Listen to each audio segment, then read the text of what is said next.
Welcome to The Know. I'm Ashley Jenkins. And I'm Gus Sorola. We live in a glorious new era of content, guys. It's the age of Let's Plays, vlogs, being able to talk about video games for news, and lying to viewers about paid advertising. Yay! In the wake of other related scandals involving YouTube creators who conveniently forgot to tell everybody that they owned the company they were promoting, we now have others following in similar footsteps. Only this time it was video game developer Warner Brothers and a number of well-known YouTubers, including PewDiePie. This news comes from the Federal Trade Commission, who released a statement this week that they've just reached a settlement with Warner Brothers over allegations that the developers shelled out a lot of cash to YouTubers for favorable reviews without any disclaimers noting the fact. The focus of the allegations was one game in particular by Warner Brothers, 2014's Middle-earth Shadow of Mordor, which was legitimately an awesome game. They didn't need to pay for shit to get good reviews. Send the check to Gus Sorola. According to the FTC, Warner Brothers paid YouTubers in the range of hundreds of dollars to tens of thousands of dollars to favorably promote their game and to avoid disclosing the sponsorship to their viewers. That's not shady at all. No, that's not true. It is absolutely shady.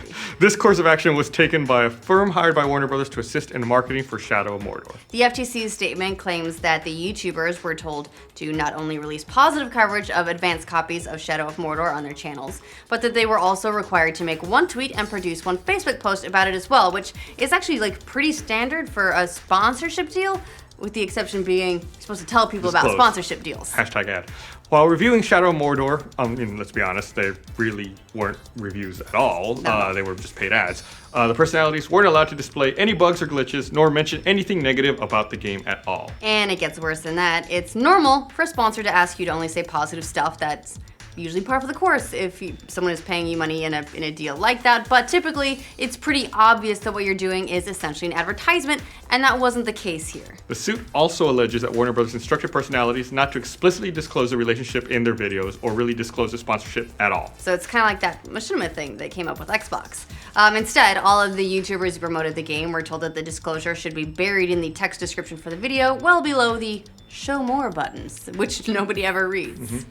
Plus, the YouTubers involved were instructed that the description should also include a strong verbal call to action to click the link in the description box for the viewer to go to the game's website to learn more about the game, to learn how they can register, and learn how to play the game. When you combine the short nature of the disclaimer with the fact that Warner Brothers wanted it below the fold and included with another set of instructions and text, it seems pretty clear that the intent was to, kind of mislead customers by obeying the letter of the law as minimally as possible.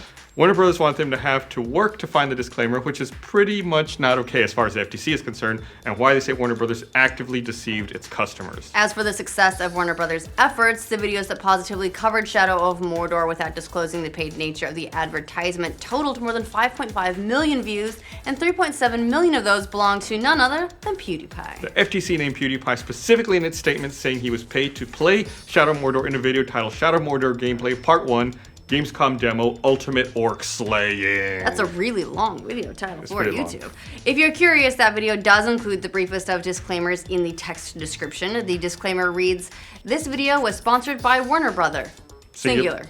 Yeah, just one brother. One of them. The other one didn't agree. Yeah, the other one was like, nah, I don't like this guy. Yeah. Comments for that video are now totally disabled. Can't imagine why. Brigading! As for what this means for Warner Brothers and YouTubers like PewDiePie, well, it doesn't sound like too big of a deal as far as punishments go, really. The statement about the settlement says, under proposed FTC order announced today, Warner Brothers is barred from failing to make such disclosures in the future and cannot misrepresent that sponsored content, including gameplay videos, are the objective, independent opinions of video game enthusiasts or influencers. So they're barred from breaking the law? Yo, you're cool, just don't do it again, okay? The first time was the last time. After this brief slap on the wrist, the director of the FTC's Bureau of Consumer Protection, Jessica Rich, said, consumers have the right to know if reviewers are providing their own opinions or paid sales pitches. Companies like Warner Brothers need to be straight with consumers in their online ad campaigns. Yeah, look, the funny thing is one of the funny things about this is it was probably almost entirely unnecessary. The game averaged an 85 across all the platforms on Metacritic. It was an awesome game, a lot of fun, great word of mouth. So the game had plenty going for it already by virtue of, being good? Being good, exactly. Sales-wise, Shadow of Mordor went on to move nearly 8 million copies worldwide, so it might not have needed the dishonest YouTube campaigns. although it could be argued that it wouldn't have moved that much without the YouTubers pushing it along. Yeah, as we noted earlier, this isn't the first time in recent history that we've run into allegations of YouTubers failing to disclose these types of paid advertisements. Most recently, there was a story of T. Martin and the Syndicate, the Let's Players who filmed themselves gambling on CSGO Lotto without mentioning the fact that they, actually owned the site. Yeah, that one was a little bit different than what we're dealing with here, since they owned the company they were promoting and misled their viewers over a much longer period of time than just 1 or 2 videos, which is probably why the potential punishment there being discussed is a little bit more severe, with like jail time even, potentially. Ouch. And before that, of course, we had the case of Machinima, who had to reach a similar settlement with the FTC over an Xbox promotion last year. Yeah, this is just a sign of the times more than anything, with brands trying to leverage new media personalities in ways like never before. And unfortunately, a lot of these personalities are mostly ordinary people who probably don't know the ins and outs of FTC's rules. Take some money, say some good things about a video game, and moving on with life sounds like a pretty sweet deal to them, so, they go for it. I mean, why wouldn't you? You're a YouTuber, this is your dream job, and then Warner Brothers comes along and offers you money to play a game that's already good and then say good things about it. It's like heaven. Yeah. So that's it. Although you can't say the same thing about Warner Brothers. They probably knew what they were doing when they violated the agreements by making specific requests like, put it where no one will read it.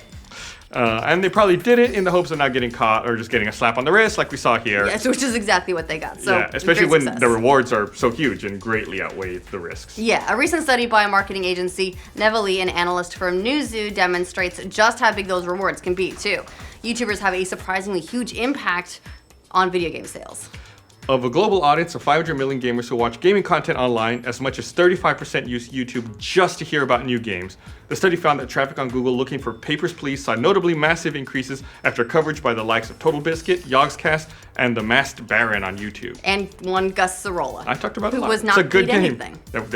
I paid for that game out of my pocket. It was a good game. It was worth it. Yeah, so if anything, we can expect that people will continue to push the envelope with YouTubers just to, see what they can get away with, especially if the penalties continue to be so lax. Although really, they're like part of the problem we deal with. It's why whenever you say something good about a game now and someone doesn't want you to have said something good, they always assume that you are getting paid, because this has happened enough times that they assume that something suspect is up. Usually that's not the case. Usually people can just like stuff. Yeah. So I don't know. It's okay to like stuff. It's okay to like stuff. So just be cool. if you take money for it, you gotta say something, yeah. That's all. What do you guys think of Warner Brothers paying YouTubers to give friendly reviews to Shadows of Mordor? Let us know in the comments below. And for more developments on YouTubers and their dislike and disclaimers, like this video and subscribe to The Know.